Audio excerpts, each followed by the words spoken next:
Yo, what is up, guys? It's Freddy Knows Ball, and we're back here with a brand new video today. Let's get right into it. Alright, so exponentials are a little bit different than exponents, and I feel like the best way to explain it is just to show you guys the practice questions and show the process that I use. So let's go straight to it. Here's the first question. The table above gives the values of the function f for some values of x. Which of the following equations could define f? Alright, so for this question, I'm going to use Desmos. I should be able to show you the other method to do it, but Desmos is likely faster in this case. So what you're going to do is open up a table on Desmos. If you guys don't know how to do that, you can literally just type in the word table and a table will show up, or you can click the plus sign in the top left corner and spawn in a table that way. But once you have the table, you're going to type in exactly what you see in the table that is given in the question. Fill in the x values 0, 1, 2, 3.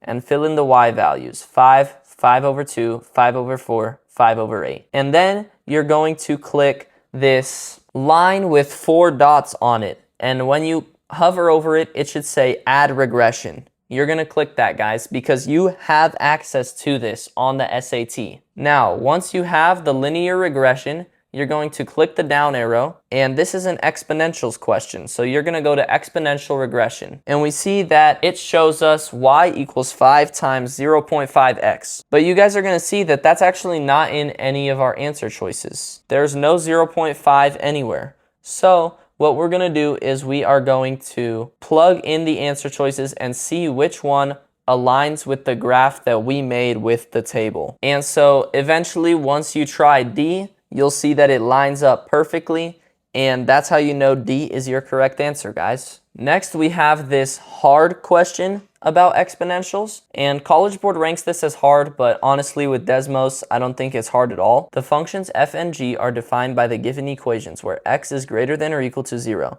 Which of the following equations displays as a constant or coefficient the maximum value of the function it defines, where x is greater than or equal to 0. Alright, so we're going to plug in f of x and g of x into Desmos, and we're going to see which ones display as a constant or coefficient the maximum value of the function it defined. We're going to do exactly what the question says, just with graphing. So we type in that first row. We type in f of x equals 33 times 0.4 to the x plus 3 power on the first row. And then g of x equals 33 times 0.16 times 0.4 to the power of x minus 2 on the second row. And once we do that, we're looking for where x is greater than or equal to 0. Which means we're looking at the right side of the graph. On the right side of the graph, we see that when x equals 0, the g of x function has the y-coordinate as 33, and that is one of the constants in the equation. So g of x definitely works. But f of x, on the other hand, has 2.112 on the x equals 0 line. The reason that f of x does not work here is because the maximum value when x is greater than or equal to 0 is 2.112. And that's all the question is asking about. Is the maximum value shown as a constant or coefficient inside of the functions? And that's only true for g of x. So we know that B is the correct answer here. And if you guys understood that, I want you guys to give yourselves a pat on the back, because that was a pretty difficult question. And we're going to go ahead and get into the next question.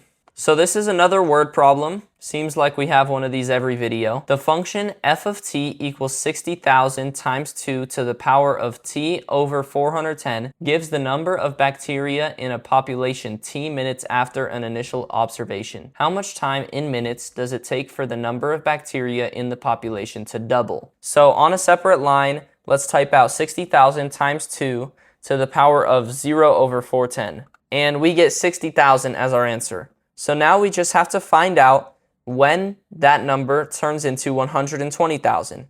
And so I'm just going to keep plugging in numbers.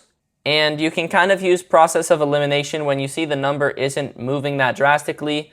Go up more. And as you can see, 410 is the next number where you get 120,000 as your answer. And so 410 is our answer. It takes 410 minutes for the bacteria to double. That is going to wrap up the video for today, guys. I hope you enjoyed. Please feel free to like and subscribe, as well as leave any questions you have in the comments below. And I'll see you guys in the next one. Peace.